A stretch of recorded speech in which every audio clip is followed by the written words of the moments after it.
আচ্ছা বলুন তো, মা কালীর মুখের রং এত কালো কেন? জানেন কি? একবার একটি গ্রামে প্রচন্ড তুফান আসলো।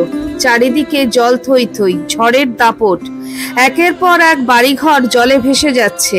নদীর জলস্তর এত বেড়ে গেল যে সেই গ্রামের মন্দিরে কেউ দীপ জ্বালাতে যেতে সাহস পাচ্ছিল না। গ্রামবাসীরা সবাই ভীত হয়ে পড়ল। সেই গ্রামে থাকতেন কালিদাস, মূর্খ এবং বোকা স্বভাবের।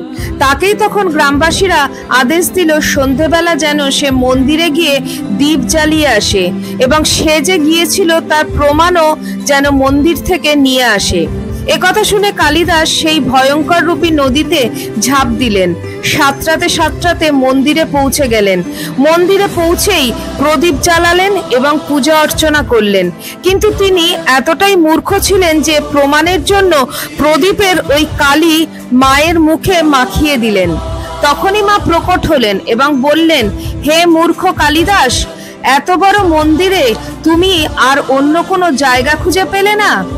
আর এই ঘনঘর দুর্যোগে তুমি তোমার জীবনের পরোয়া না করে মন্দিরের প্রদীপ জ্বালাতে চলে এসেছো।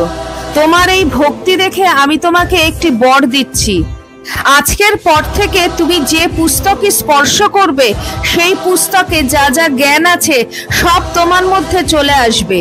এরপর কালিদাস পরবর্তী জীবনে একজন মহাকবি হয়েছিলেন।